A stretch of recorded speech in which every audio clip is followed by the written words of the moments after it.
been years and years and years, really bad coaches, really bad games, end of season games that really don't mean anything at all. But I really think this one, and I've been thinking about it, so it's not just like top of mind thing or whatever recency bias, but this game yesterday was one of the most pathetic I have seen either team play over this stretch of terrible football. But this Jets defense now consistently has been right there, the worst in football, week in and week out. If you look at some of these stats, you go through the third downs, getting off the field, stopping teams. They are horrible.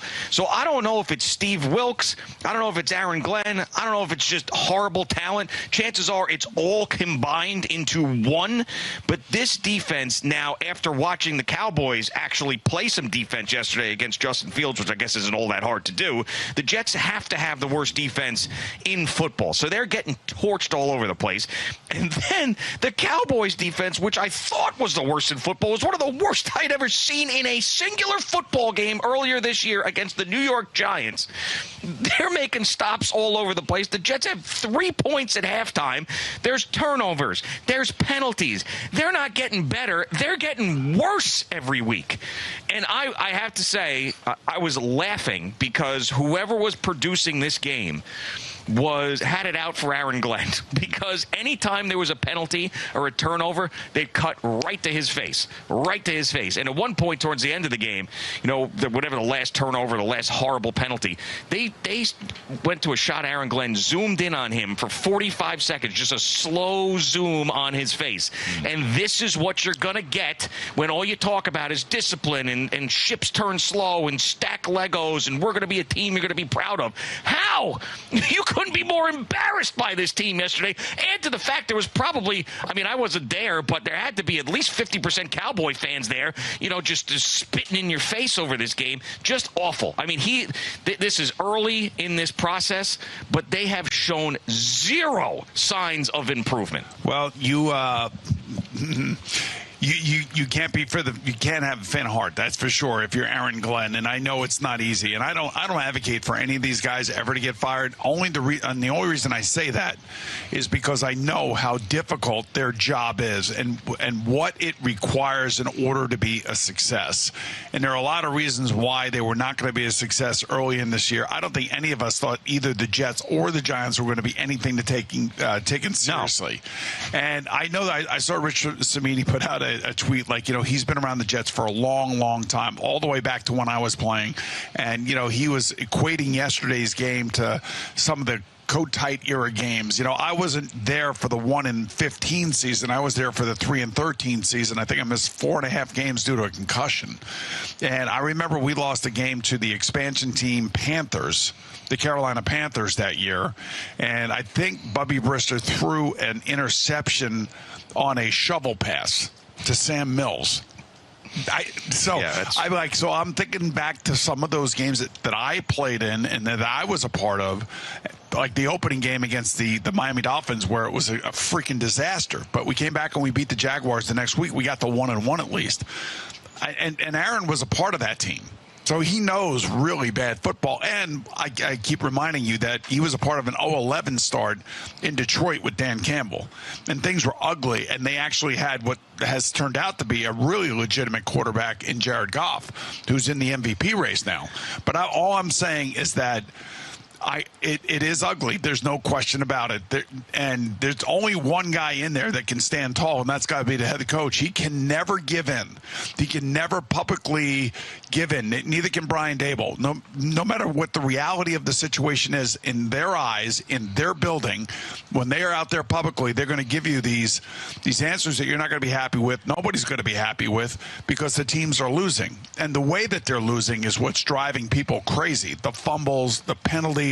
And yesterday was the Giants' turn with 5 turnovers. Yeah. And 5 straight possessions with turnovers. That's insane. No, it was. But I guess what makes all this worse with the Jets right now, and I didn't expect either team to be good. I've said that over and over again. I never pick these teams when we do our picks. They're awful, and I expected bad seasons. But the fact that Aaron Glenn has done nothing but preach discipline. This is what this was supposed to be about. If they won 4 games, they won 3 games, won 5 games, and he was even asked, what's the thing you want Jet fans to think about this team? I want to be proud of them. I want the fans to be proud of us. It's been the exact opposite of that. They're not in these games. Well, they weren't in yesterday. They weren't in the Bills game. They've been in some of the other games. They were in the game until like 2 minutes to go in the first half. Jerry did the game. 2 minutes ago in the first half. I mean, are you serious? I mean, so they have a couple issues that happened right then and there. They're awful, and they got their asses handed to them by the Dallas Cowboys. And when Aaron Glenn read the team the riot act after the last game with the penalties and turnovers. Oh, that worked out. I mean, more turnovers, more fumbles, more penalties. So if that's what you're teaching and they're not understanding that, and it's the same thing every week, then what is the solution? What is it? Have they tuned them out already? Are they that stupid of a roster where they can't out? Honestly, sitting here 3 years after they made the trade for Aaron Rodgers, sitting here 3 years after that, and everything that this franchise has gone through for the last 3 years, I wish now if they could have done it all over again, that they would have signed Baker Mayfield. Yeah, to me, that would have been the personality type that the Jets would have needed at quarterback. And I'm not dumping on Justin Fields or anything right now. I'm just saying that. Why not dump on him? He was pathetic yesterday. I know, but what I'm saying is that would have been the guy, the personality, the guy that could have probably overcome a lot of the internal strife that's going on. And I feel like every year we get here with one of these coaches, and there's always this stuff going on internally that they can't control. And I see. So we work with Mike Fliegelman. He's a huge Jet, Taylor Swift, and Met fan. Okay, and right now he's very happy with Taylor and very unhappy with the Jets, to the point where he says he's given up his fandom for the Jets because he wants Woody Johnson to sell the team, and the team's never going to change unless Woody Johnson sells the team. I mean, that's the diehard Jet fan feeling. Yeah. You know that. Of course. I mean, it's sort of like what we went through as Mets fans with the Wilpons and people screaming, and, it's got to be somebody else, and the coupons and this and that. Yeah, I mean, ownership is a big problem, and they continued to do the same thing, hiring inexperienced head coaches on the defensive side of the ball and hoping that it works out. And hiring untested GMs. Yeah, first-time general managers as well. I mean, and Mike McCagnon, first-time general manager. Joe Douglas, first-time general manager. Although I thought Joe did actually an excellent job. It's just that Aaron Rodgers blew his Achilles out. Right. Who would have ever expected that, right? So, and now you have Darren Muji. And you have an inexperienced head coach, you have an inexperienced offensive coordinator, and you have a defense coordinator who has a very, very sketchy track record when it comes to success with defense. I mean, they are and everybody's seeing it now too. If you see these guys, these national guys breaking down the film, they can't understand why the Jets are doing what they're doing defensively. I mean, you called it from the beginning with Steve Wilks, and I mean, he was supposed to come here and be the veteran head coach presence that was going to help out a young, experienced staff. Instead, he's just made everything worse. I mean, and this defense was overrated when it was supposed to be good, and it was losing games. How this group can be that bad with players that we expect to be good. I mean, they're just not. I mean, I don't know. Sauce Gardner earned that contract? Did he really? I mean, he was he earned the contract because of what the team was doing with the coaching staff. That's so then he didn't. Then he didn't earn it on his own merit. But he was bought off to basically keep quiet and support the coaching staff. Well, that's not how you build a good team. I'm just telling you, that's not how you build a good team. But that's the decision that was made. Fine, but you think that's a good idea? Well, you know why? Because he'd be the first guy. He might be the first guy that would have said, had he not had his contract extension, I can't wait to get the hell out of here. Good. Then get him out of here because he's part of the problem. Instead, you've got him now half-assing it out there with his contract that you're stuck into for I don't know how long. This is why you got to be careful of who you're paying and when you're paying them and how much guaranteed money you're giving them. That is a big deal. That is a really big deal. It's interesting.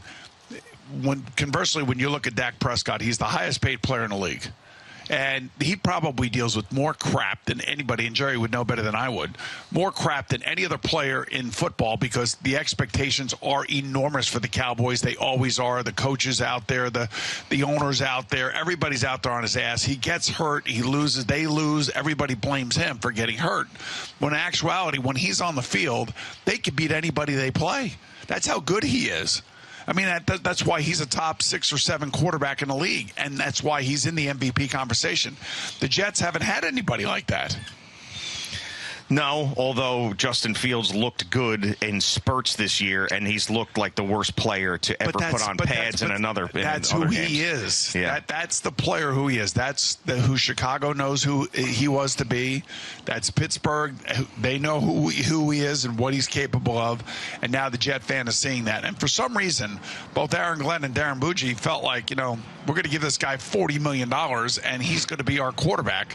They could have won Daniel Jones. Not that would have been any better here. Daniel's in the place he needs to be. Right. He's flourishing with a team that actually has a good roster, a good offensive line, solid wide receivers, and a running back that basically is he's having his Saquon Barkley year right now. And by the way, speaking of Saquon Barkley, he hasn't done much in Philadelphia this year. No. But, all that kind of stuff has kind of gone by the wayside in Philadelphia. Well, yeah, but, they're still the defending Super Bowl champs. He had a 2,000-yard season, and they're, 4-1. So, not really by the wayside. They could be the Jets. They could be the Saints. They could be the Giants. They lost the game, and A.J. Brown's still bitching, which is something's going to have to happen there. Who would you, if you were a team out there and you could trade for A.J. Brown, I guess you'd have to say like Kansas City? San Francisco 49ers? Wow, you can't trade him to the NFC, an NFC team. If Howie Roseman's not doing that. If he sends him somewhere, that's why I said he's going to banish him. What about Kansas City? You know where he's going to trade him? He's going to trade him to the Lady Wizards. Which is what Al called the Washington, D.C. WNBA team this morning. The Lady Wizards. Why were you even talking about that? I don't know. I just feel like that season never ends. It's like they're always playing.